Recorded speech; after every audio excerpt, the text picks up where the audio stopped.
Moins 50%, c'est le retracement qu'on a vu sur certains altcoins. Est-ce que cette baisse est terminée?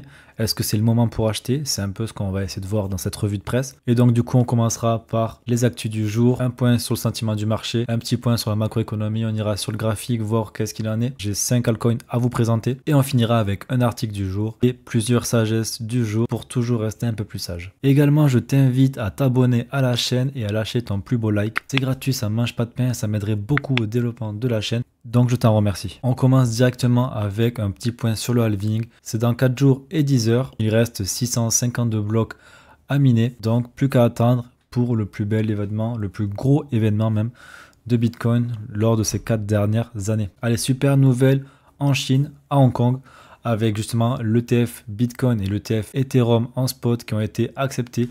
Ça va permettre à pas mal de liquidités de rentrer sur le marché en provenance de Hong Kong. On sait très bien que Hong Kong, c'est une place financière importante dans le monde. Il y a des liquidités qui traînent là-bas, l'imposition est intéressante, beaucoup d'entrepreneurs sont là-bas. Ça pourrait permettre vraiment de donner beaucoup plus de liquidité dans le marché crypto, en sachant qu'on a quand même un Bitcoin qui est un actif très rare. Ça permettrait potentiellement de voir son prix aller vers la hausse. On verra ce qu'il en est dans les semaines qui suivent, mais on va suivre ça avec attention. Également, on a Tether qui est en train de rentrer dans le game de la tokenisation d'actifs. Ils étaient actuellement seulement sur le segment du dollar avec leur USDT, qui est donc du coup un real world asset du dollar. Ils prennent du dollar, ils le mettent en banque. Il faut travailler pour avoir des intérêts par rapport à ça. Mais à côté, ils permettent d'émettre de l'USDT sur la blockchain et nous permettre à nous d'échanger cette USDT. Sachant que vraiment, Tether, c'est une entreprise qui génère beaucoup de cash. Car justement, leur business model leur permet, grâce aux bons du trésor, de les placer et de gagner pas mal d'intérêts. Donc là, on peut voir qu'ils vont faire une marketplace au-dessus. Ça sera multi-chain, donc on pourra aller sur plusieurs blockchains et on pourra trader plusieurs assets différents. Ils parlent de bons du trésor, de stock, donc d'actions. Mais ils parlent également qu'on pourra très bien tokeniser des points de loyauté, par exemple d'un coffee shop. Potentiellement, pourquoi pas venir tokeniser des cartes Pokémon, venir tokeniser des voitures ou tokeniser d'autres choses. Mais en tout cas, c'est hyper bullish par rapport à Tether qui veut clairement venir concurrencer BlackRock qui est vraiment son premier rival. Allez, on fait un point sur l'ETF Bitcoin, sur les flows, sur l'inflow, sur l'argent qui rentre dans cet ETF. On avait vu la semaine dernière que ça avait pas mal ralenti. On a eu une très bonne dernière journée vendredi. Avec ce qui s'est passé ce week-end, je ne sais pas comment ça va se passer aujourd'hui, demain, mais ça, ce sera des choses que nous verrons d'ici vendredi. Donc, je vous tiendrai au courant. Au niveau du sentiment du marché, on peut voir que rien à signaler. On est toujours au même niveau, on n'a pas bougé. Le marché n'a pas bougé, on est en train de stagner à 32 sur Bitcoin, 4 sur Ethereum, 12 sur la crypto. Sachant qu'on était quand même monté un petit peu plus haut, à 40 sur Bitcoin, 6 sur Ethereum, 15 sur la crypto. Vous voyez, on est vraiment encore très en avance sur ce cycle. Rien n'a commencé. Les gens qui n'ont jamais entendu parler de Bitcoin, qui n'ont jamais investi, ne sont pas encore là. Donc, il reste de la place. Et ça, c'est super intéressant pour la suite. Au niveau du Fear and Greed, là, par contre, je suis pas hyper emballé par ce que je vois. On voit qu'on est à 74. Lors de notre dernière revue de presse, vendredi, il me semble qu'on était aux alentours des 80, peut-être 79. Donc, c'est pas très intéressant. On peut voir qu'on est vraiment en train de stagner dans une euphorie ici. Moi, j'aimerais bien aller voir un petit 40, comme on avait pu voir fin 2020. On avait commencé à beaucoup monter. On avait cassé ATH, on cassait ATH sur ATH. On était vraiment descendu à 40, donc ça aurait été vraiment intéressant. J'aimerais bien voir un peu plus de peur. Voilà, revenir un petit peu à 40, de façon à faire vraiment peur au marché avant de repartir plus loin. Alors, au niveau des liquidations, donc on peut voir que là, on est bienvenu liquidé au sud. Donc, on est aux alentours de 64 000 $ sur BTC. On peut voir qu'il n'y a plus grand-chose à aller liquider au sud. Par contre, au nord, ça commence à s'accumuler, mais là, on est à 24 heures sur BTC. On va aller commencer à regarder d'autres time frames. En 3 jours, pareil, on peut voir qu'il y a de moins en moins de liquidités à aller chercher au sud, mais que les liquidités ont l'air de s'accumuler au nord. On peut voir que là, ce mouvement s'est enclenché depuis environ 16 heures. Donc, une fois qu'on aura terminé ce mouvement baissier, pourquoi pas aller chercher plus haut, à voir ce qui pourrait se passer. En une semaine, c'est pareil, il n'y a rien à dire, il y a très peu de liquidités au sud, beaucoup plus au nord. Donc, dans la logique des choses, une fois qu'on a terminé ce mouvement, on pourrait venir chercher les 72 000. Ça serait pas débile. Donc là, en un mois, on peut voir que c'est pareil. Hein, vraiment, il n'y a pas de liquidité à aller chercher au sud. Mais il y a des liquidités qui s'accumulent au nord. Donc, toujours pareil. Vraiment, rien à dire par rapport à ça. Et du coup, par rapport aux 3 mois, c'est aussi la même chose. Hein, à part venir chercher cette poche de liquidité des 50 000. Mais du coup, là, franchement, ça serait une très belle baisse. on baisserait aux alentours de 30% je crois sur la totalité de Bitcoin. Maintenant on a quelques aussi poches de liquidité qui sont quand même mine de rien assez impressionnantes avec plus de quelques milliards, aux alentours des 57 000 $. Mais après on peut voir que ça s'accumule de plus en plus au nord avec quand même aussi pas mal de liquidités, plus de 5-6 milliards de ce que j'ai vu à suivre. Mais pour l'instant, je pense qu'on pourrait très bien venir chercher un peu plus bas pour aller chercher un peu plus haut. Mais ça, on le verra sur le graphique. Je vous montre ça juste après. Au niveau des funding rates, on peut voir qu'il y a très peu de levier.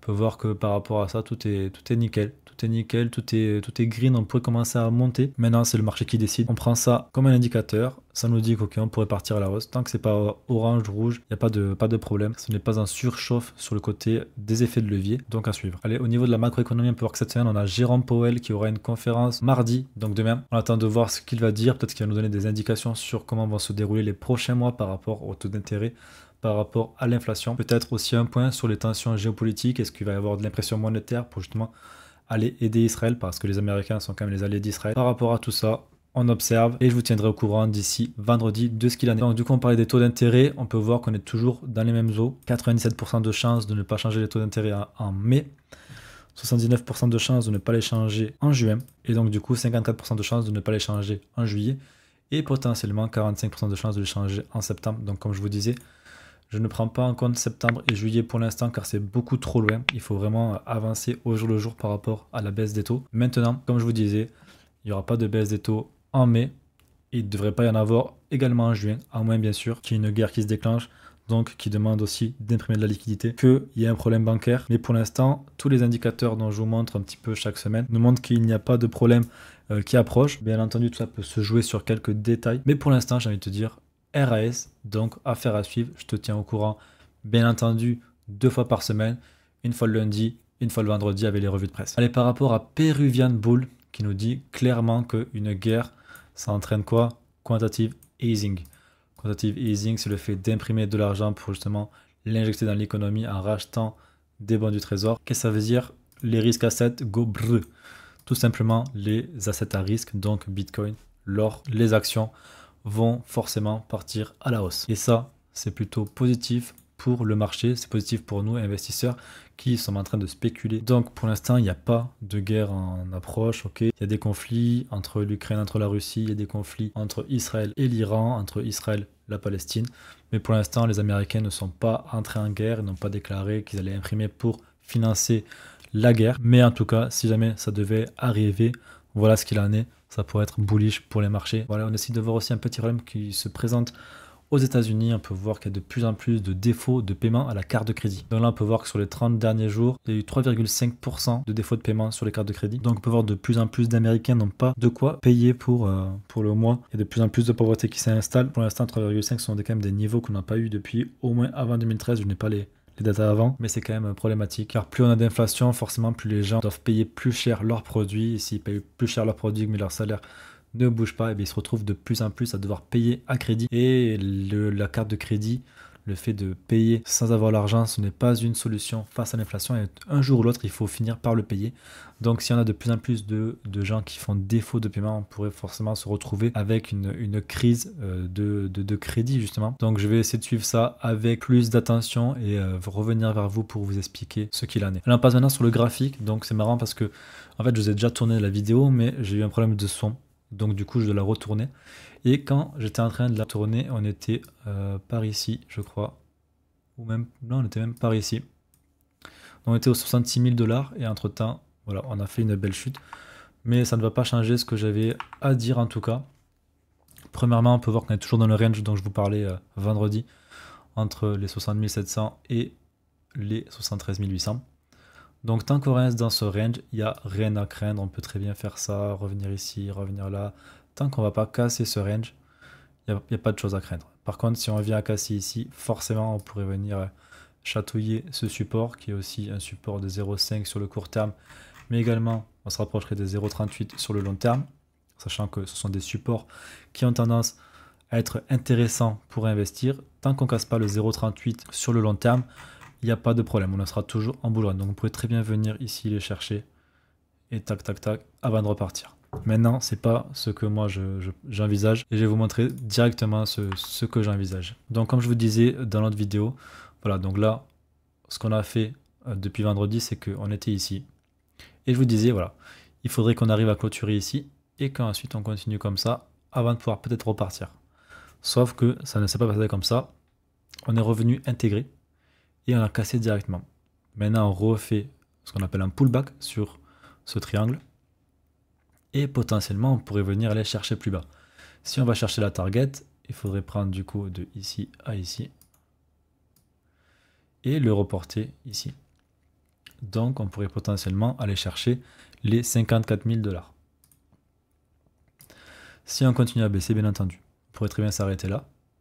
On pourrait très bien s'arrêter ici, étant donné que les 50 000 $ sont un support assez intéressant. Mais on pourrait aussi venir jusqu'ici. Et là, en fait, les gens entendraient toujours les 50 000 $. Oui, voilà, on va revenir aux 50 000, on va revenir aux 50 000. C'est comme quand on disait on va revenir aux 12 000, on n'y revient jamais. Donc on pourrait très bien s'arrêter ici, ça ferait paniquer les gens, ça ferait frustrer ceux qui disent ok j'attends les 50 000. Donc pourquoi pas faire ça avant de repartir, ça serait une possibilité. Maintenant c'est pas forcément celle que moi j'ambitionne. En général ce qui se passe c'est quand il y a une baisse, c'est qu'on peut voir que la première bougie et la mèche sont celles qui vont le plus bas. Ça on pourra aller le regarder, même ici regardez, hop c'est la plus basse qu'on a eue. Depuis on n'est pas revenu la tester, on pourrait très bien revenir la tester également. C'est pas une éventualité qu'il faut exclure. Mais on pourrait très bien juste revenir chercher par ici. Et puis on travaille avant de repartir et avant d'aller plus haut. Pour l'instant, il y a de l'incertitude sur le marché. Là, je viens de voir que Israël prépare une attaque sur l'Iran pour répondre à l'attaque de l'Iran. Donc, ça peut aussi amener encore plus de peur sur le marché. Et il va falloir composer avec tout ça. Maintenant, on pourrait très bien aussi venir réintégrer et repartir. Mais ça, franchement, j'y crois pas une seule seconde. Voilà, ça serait un petit peu les scénarios que moi j'envisage. Maintenant, comme je vous dis, tant qu'on casse pas ici, il n'y a pas de problème. Si on casse ça, il y aura d'abord ici, qui sera les 59 000 qu'il faudra les surveiller avec attention. Ensuite, ça sera vraiment sur les 53 000 qu'il pourrait y avoir cette réaction avant de repartir à la hausse. Donc voilà, faites attention.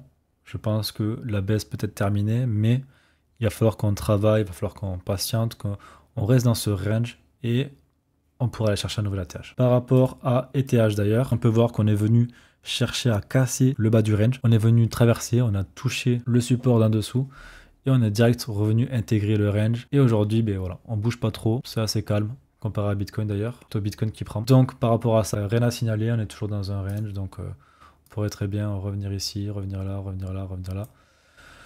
Pourquoi pas? J'avais dire que Ethereum va dépendre aussi des mouvements de Bitcoin. Donc on attend de voir un petit peu comment ça va se décanter sur Bitcoin pour avoir un peu plus de visibilité par rapport à Ethereum. Également, je voulais vous montrer ce graphique qui est la supply de l'euro. Donc on peut voir depuis 2020, hein, ils ont bien imprimé hein, ces cochons. Ils sont allés vraiment comme il faut.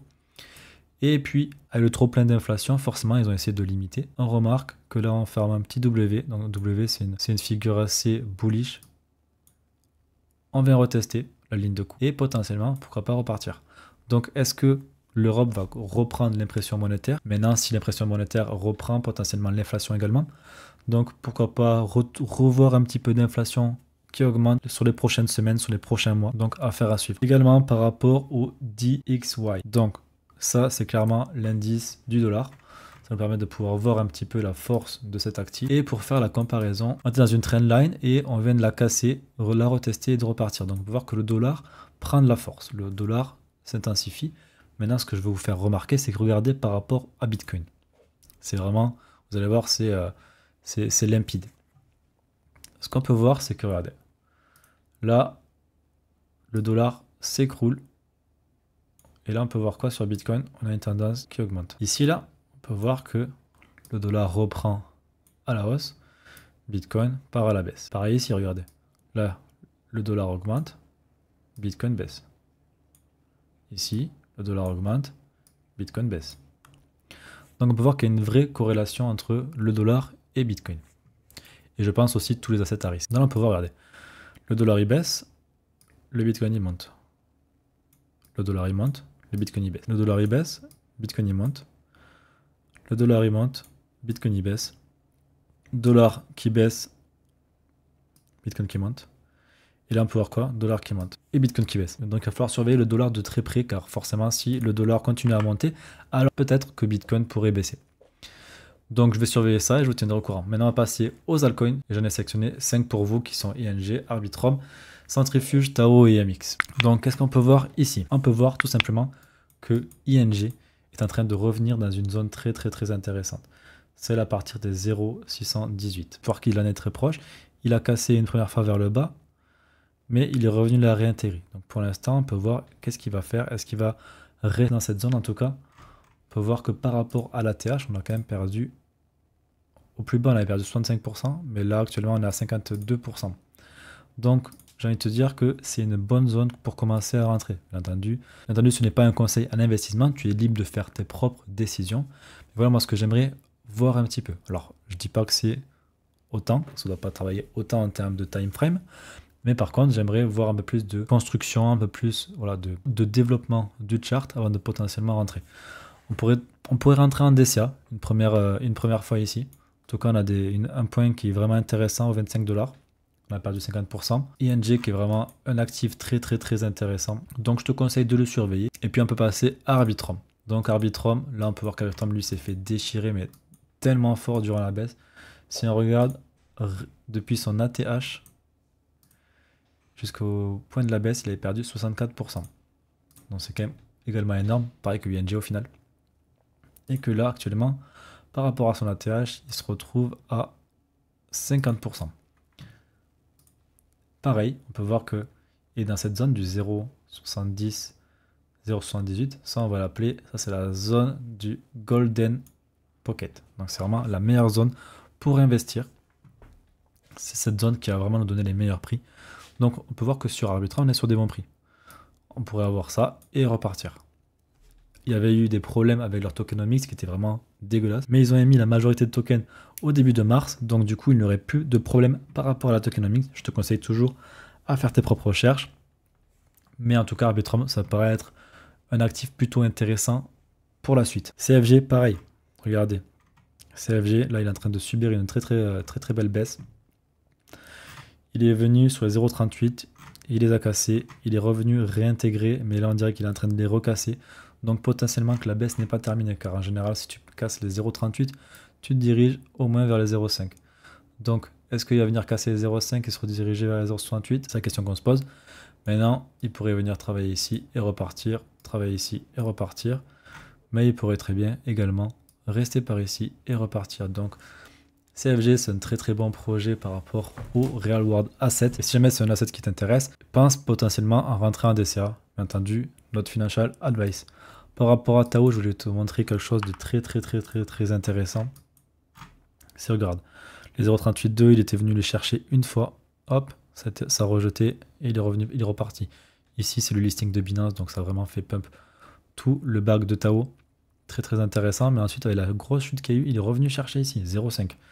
0,5 qui touche, il repart direct. On peut voir que même le sort même était déjà au-dessus des 0,38. Donc il n'a pas cassé une seule fois les 0,38.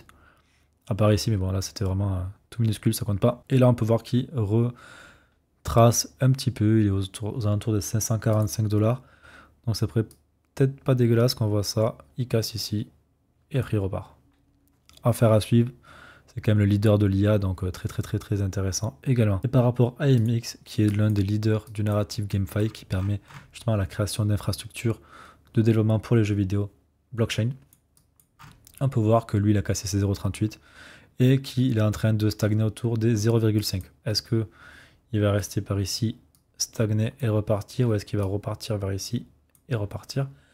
On ne peut pas savoir. Toujours le DCA intéressant par rapport au fait de rentrer sur ce genre de token. Maintenant, on peut voir qu'il a fait aussi une très belle baisse avec moins 55 au bottom, mais actuellement moins 43% par rapport à la TH. Donc plutôt intéressant. En tout cas, cette baisse nous montre qu'il y a vraiment des super points d'entrée par rapport à plusieurs tokens.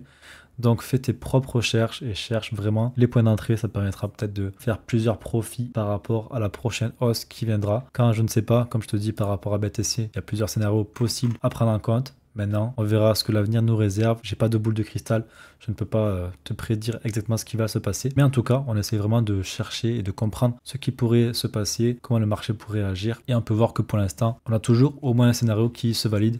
Donc l'essentiel, c'est d'être prêt pour chaque scénario. C'est vraiment se dire, si se passe ça, je suis prêt, si se passe ça, je suis prêt.